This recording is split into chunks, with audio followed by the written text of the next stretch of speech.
What's up, everybody? Hey, Yeah.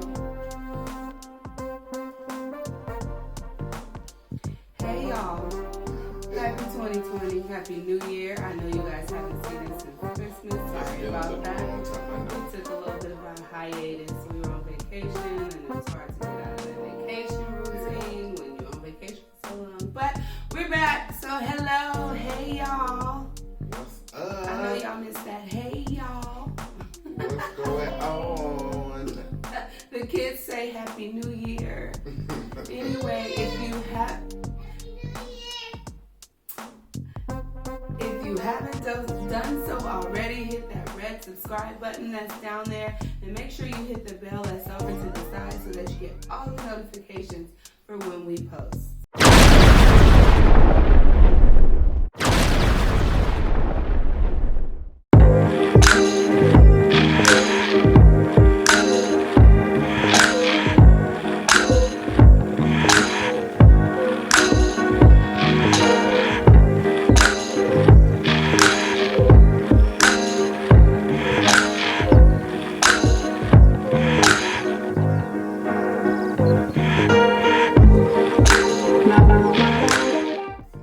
It is a new year, Yes. and we have so much in store for you guys this year. Excited. And so, buckle up. Let's take this ride together as the Ourlovewontfail train pulls off. So we thank you very much for continuing to rock with us here at Ourlovewontfail. So we got so much planned for you for this year. So we just want you guys to enjoy it. Make sure you have that post notification on, so when we do post new content, you get that buzz to let you know, hey, Ourlovewontfail just put something new up for you guys to come and check out. So, today, we will be discussing perfect relationships Perfect. and how they don't exist. Not at all. We will be letting you guys know there is no rule book, there is no guideline, there is no cookie cutter relationship. Every relationship has their problems. Every relationship has their drawbacks. It's how you deal with those problems and or drawbacks that makes your relationship a solid foundation. There is absolutely no such thing as an absolute perfect relationship. No relationship goes into it and everything is smooth, everything is all right. There's never been an argument, there's never been a disagreement, everybody's all hunky-dory and all of that great stuff. It doesn't happen. There's no real guideline by which a relationship should follow even. There's no necessarily point 1, point 2, point 3, and if you don't do those points then you're not going to make it type of thing either. Yes, we give our opinion and we give some things that you can work on and some things that you can do throughout a relationship. You have therapists and you have relationship coaches and all of those things. They come in and they give their opinion or how you should approach certain situations. But there's no one set thing for every single relationship. Some relationships are going to take different things. Some need more attention or more work. Some you're able to go with the flow. Some need to have everything set in line. So there's no real complete and set way or one cookie cut thing as to say, hey, this is how a relationship's supposed to look, and this is what you're supposed to do, and if this is not it, then it doesn't work. Absolutely. Although we look perfect, although we look happy, although we look like we are in love, we are all of those things except for perfect. Sometimes it get real up in here, y'all. Sometimes he and I don't see eye to eye. Because she's short. So I could put on a pair of good heels and be his height. she still can't see. Anywho, sometimes we don't see eye to eye on everything. We don't agree on everything when things arise.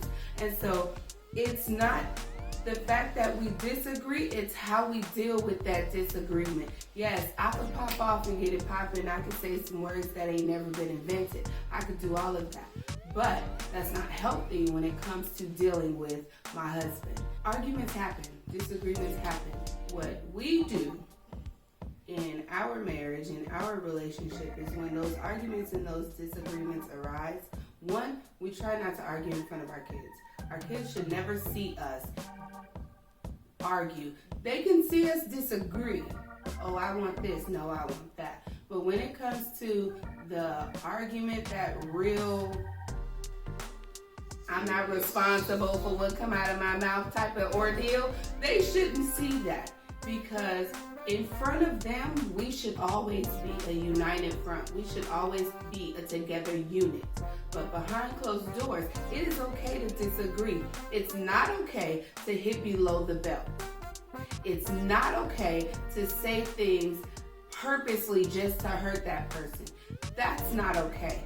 Those are relationship don'ts. Those are argument don'ts. Don't do it, because words, it's hard to take words back. Once they come from your mouth and once they're put into the air, it is hard to say, I'm sorry, forget what I said. No. You can slap me, the pain will go away, but calling me something that I'm not, or telling me something just to hurt my feelings, that stays. That stays with me. And so therefore, it'll be more difficult for your partner to get over those words. And so, when arguing or when having a disagreement, these are some of the things that I follow when having a disagreement. One, I don't speak out of anger. I can't speak out of anger, because when I do speak out of anger, I say negative things, I say hurtful things, and sometimes I shoot or I aim to hit below the belt. And that's never good when it comes to disagreeing with your spouse. So one, I never have a disagreement or argue out of anger. Boom. If I'm angry, let's take a minute. Let's take 5. That's the partial timeout, huh? Okay, yeah. If I'm angry, time out. Can't do it. Once I've calmed down, I'm able to rationally speak to my husband. I am able to listen to understand his point of view and where he's coming from, as opposed to listening to respond or clap back at whatever it is he decides to say. Now, he may still be angry, but as long as I'm not angry, we are A-okay. I can have a conversation when I am not angry, because one, I'm thinking more rationally. Two, I am not in a frame of mind to where I'm just trying to get back. I just hurry up and talk so I can say what I want to say, because I'm hurt your feelings better than you're going to hurt mine. I can't do that. And that came later in our relationship, because in the beginning, honey, the Jerry Springer episode up here, because we did not know how to effectively communicate with each other in the beginning of our marriage. It took a lot of discipline. It took a lot of prayer. It took a lot of communication. It took a lot of trusting and believing and standing firm on the word for us to get to the place that we are at now. So what we want you to understand is that there is no specific way.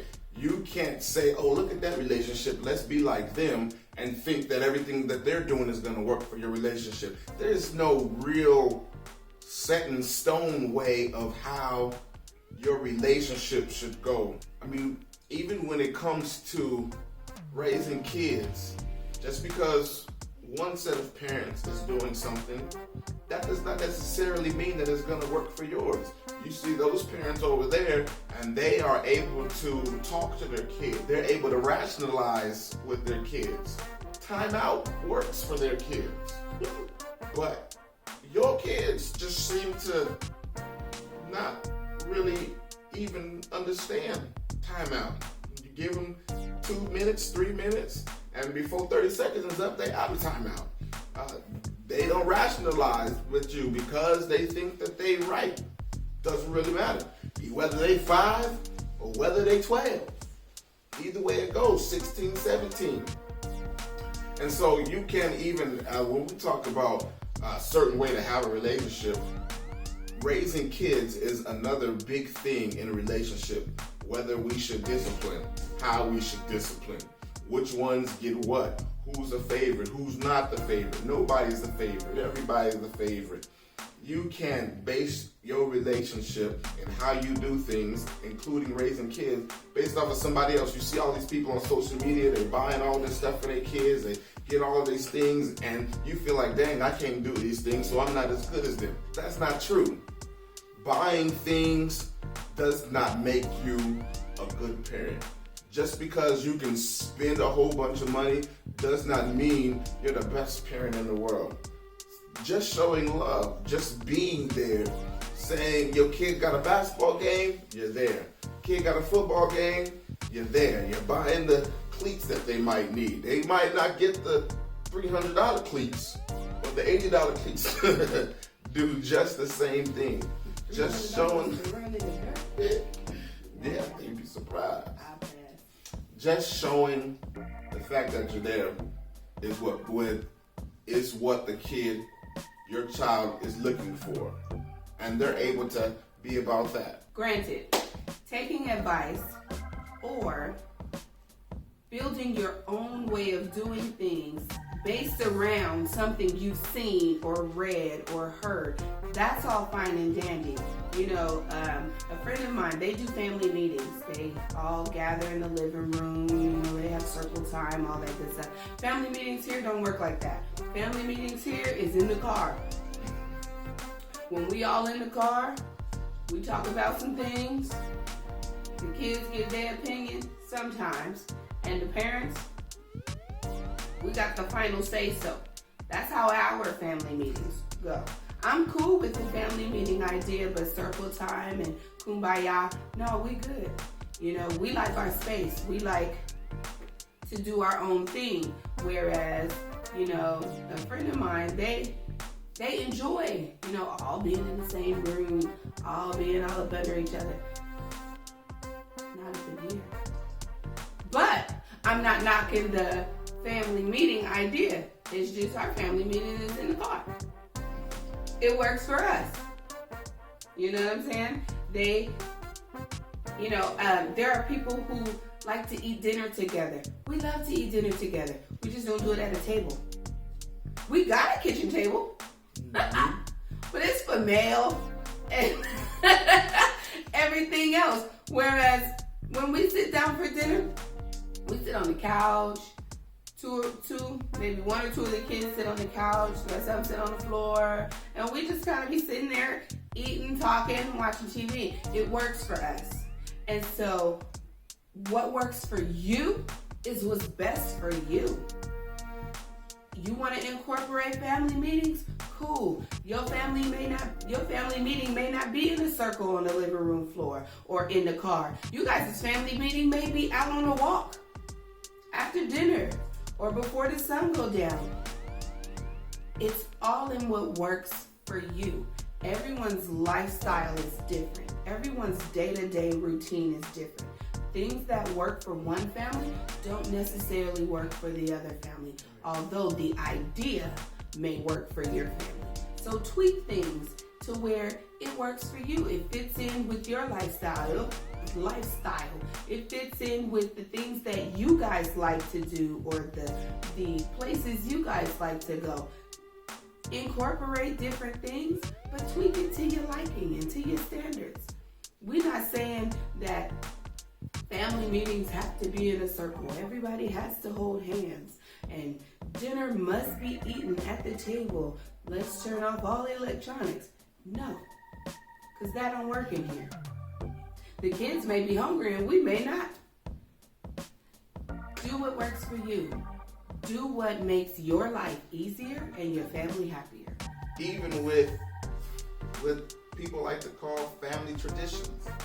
Growing up, everybody had a certain type of family tradition. For us, we went to my mother would have Thanksgiving breakfast at her house, and then we would go to Thanksgiving dinner at my grandma's house. Then we got married.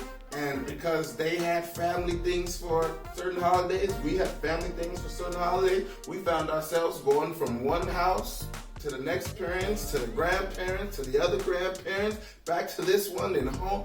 It became a lot. And so we decided, you know what? We're going to start our own family tradition. During holidays, we out.